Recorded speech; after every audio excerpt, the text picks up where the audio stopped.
بسم الله الرحمن الرحيم. الحمد لله والصلاة والسلام على أشرف الأنبياء والمرسلين سيدنا محمد وعلى آله وصحابته ومن تبعهم بإحسان إلى يوم الدين. شليته مقالة برعو waxaa ka dhacay fal aad iyo aad u farxun oo ay ku kaceen dadyow ka mid ah dadka magaalada degan dhalinyaro waxaa dhacday nin dhalinyaro ah nin suxufi ah oo gacanta saaray annaga horta ka mas'uuliyad ahaan aad iyo aad baan uga xun dhaqanka iyo caadada burco ama Soomaaliland ma aha in suxufi gacanta la saara meelo kale Afrikada ka mid ah waa ku caan suxufiga waanu ka tacsiideynaa wixii ku dhacay ka mas'uuliyad gobol ahaan degmo ahaanna waxaan talaabo ka qaadi doonaa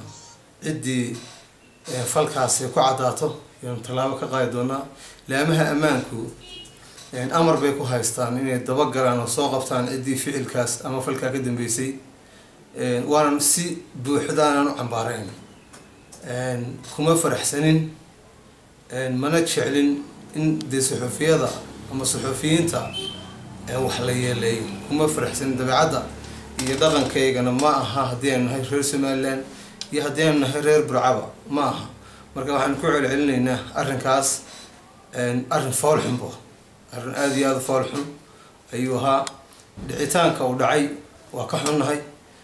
suxufiga uu ku dhacayna oo ka tacsiideynayna ciddii waxa geysatayna waxaan leenahay amniga iyo bileyska waa in la soo qabtaa oo sharciga la horgeeyo annagu intaas baa naga galan had iyo jeer waxaan damaanad qaadaynaa oo dusha kala joognaa ammaankooda ma jecelin maadaama dadkii la yidhi saxaafaddu iyada oo sharafteeda iyo xurmadeeda leh inta sharcigu siiyay ee ka hadlaysay in aan sharciba u lahayn haddii ay gasho in gacan loogu jawaabo sax ma gudoomiye suxufigu wuxuu leeyahay dadkan wuxuu ahaa dil qorshaysan buu ahaa oo la soo diray waa laga dambeeyay arintaas haddii cadaato dambi ciddii ka dambeysay haddii dil qorshaysan oo ahaayo la soo abaabulay oo suxufiga loogu talagalay in maaragtay lagu waxyeeleeyo mala in lagu kharajiyo looguma talagelin taasi waa dembi cid kasta oo falkaasi ku cadaadana waxay mutaysanaysaa in sharciga la horgeeyo laakiin anigu waxaan u arkaa wax dhacay oo waxyaabaha dhacaya ka mid ah waana ficil xun waxbana kama ogin anigu waxba kama ogid kolley waan maqlayay maalmahan oo suurtagal in dadka maanta sumada la raaco oo qof hadduu doono 1 kilomitir meel wax ka yiri la yiraahdo hebel bay isku sumadiin waa suurtagal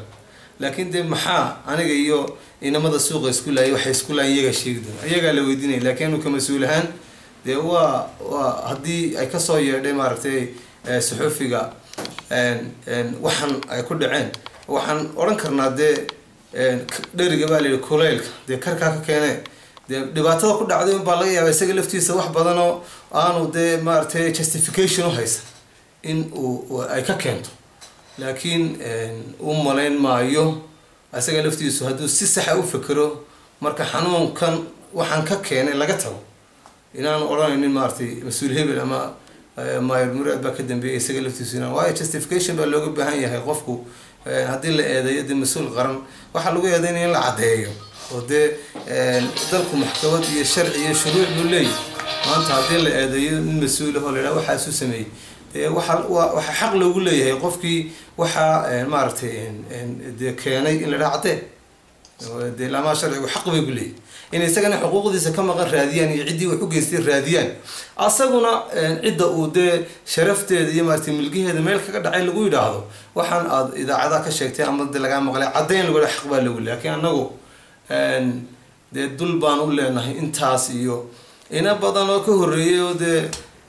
dadka aan madaxda u nahay nagaga imanay dul baan u leenahay kursigaan ku fadhinaa baa dhibta iskale haddaan aan dul qaadanaynin waan iskaga kacaynaa kursigoo waxaan ku noqonayaa iskuulladeeda baan ku noqonayaa iyo tamaashiirtayda saasay la muuqata aad baa mahadsantahay